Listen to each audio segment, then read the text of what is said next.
Assalamualaikum warahmatullahi wabarakatuh. Kembali lagi dengan saya Herianto di channel HR19.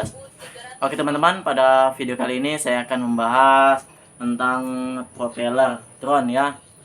Buat teman-teman pengguna atau pemain drone lama, tentu tidak asing lagi dengan namanya ganti propeller atau ganti baling-baling. Ini saya mau mengingatkan buat teman yang ganti baling-baling atau pengen membeli baling-baling yang baru, perlu hati-hati teman-teman ya. Sekarang banyak beredar baling-baling KW. Contohnya yang saya rasakan baling-baling drone G-Spark. Karena drone ini salah satu drone yang sudah tua, sudah lama, jadi produk-produk bawaannya itu sudah bisa jadi susah untuk mencarinya produk yang asli. Sebelum kita membahas ke videonya, silahkan teman-teman melihat video saya yang satu ini.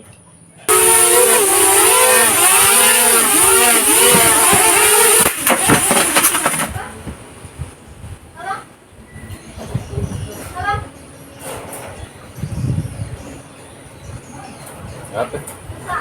Jadi. Propeller dia. Oke teman-teman, itulah video saya menggunakan propeller yang KW atau yang tidak bagus. Itu sangat membahayakan drone teman-teman. Untung saja kemarin saya gunakan propeller guard ya, atau safety baling-baling. Jadi ketika drone saya crash, yang ditumburnya hanya tidak mengenai drone, dinding tidak mengenai drone. Tapi sempat juga kamera saya lecet sedikit di bagian bawah sini karena dia crashnya seperti ini.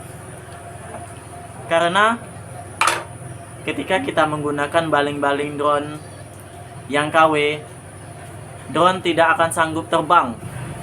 Ketika pun dia terbang, tidak akan stabil dan bahkan bisa landing sendiri tanpa kita kendalikan. Itu sangat membahayakan drone. Jadi buat teman-teman perlu hati-hati. Dan lagi ketika teman-teman membeli kepada penjual yang tidak bertanggung jawab. Kemarin saya membeli itu di marketplace, di Shopee. Untungnya saya cantumkan video-video unboxing, video-video drone saya crash menggunakan propeller itu. Tapi penjual itu mengatakan itu karena drone saya yang bermasalah. Karena drone saya ada yang rusak katanya, atau optical flow-nya yang tidak bagus. Jadi karena saya rasa amarah saya gunakan propeller lama saya. Jadi saya buatkan video, saya terbangkan di tempat yang sama, saya perlihatkan tanggalnya, drone saya terbang stabil. Kemarin saya mengganti propeller bukan karena crash, bukan karena kesalahan apa-apa, tapi baling-baling drone saya itu ada yang sobek.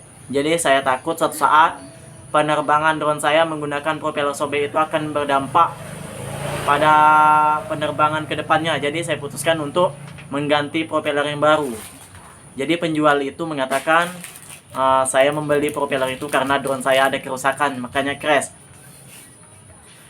Setelah beberapa cekcok melalui chat, maka saya ajukan pengembalian dana. Alhamdulillah semua bukti saya berikan semua ke pihak Shopee. Akhirnya pihak Shopee menyetujui pengembalian dana saya, walaupun penjual sampai saat ini tidak menyetujui.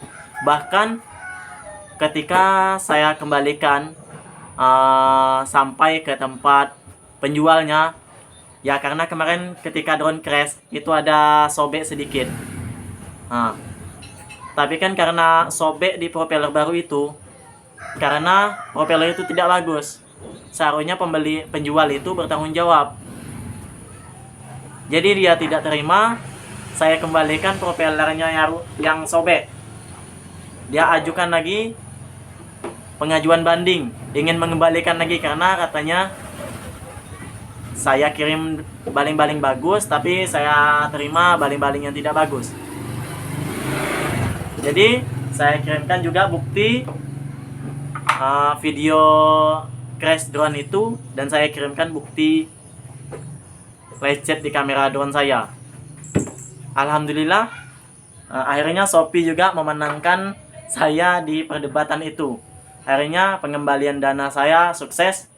Jadi inti dari saya bercerita tentang pengalaman saya ini buat teman-teman, selalu berhati-hati, terutama membeli spare part drone yang sudah lama, drone tua.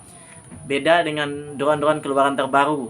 Artinya partnya masih banyak yang bawaan dan orang jual terpisah bisa jadi, atau masih ada pengeluaran partnya yang baru. Dan untuk drone yang sudah lama seperti Gispark itu susah teman-teman ya. Nah, jadi teman-teman perlu hati-hati, jangan sampai kejadian seperti saya terulang kembali. Sangat sayang teman-teman ya, karena propeller berapa ratus tapi drone yang berapa juta ini rusak. Oke teman-teman, itu saja video dari saya. Jika bermanfaat silahkan bagikan video ini ke teman-teman yang lain, terutama pengguna Gispark, agar mereka bisa tahu dan bisa memilih mana propeller yang asli dan yang KW. Oke teman-teman, saya Rianto, salam satu langit.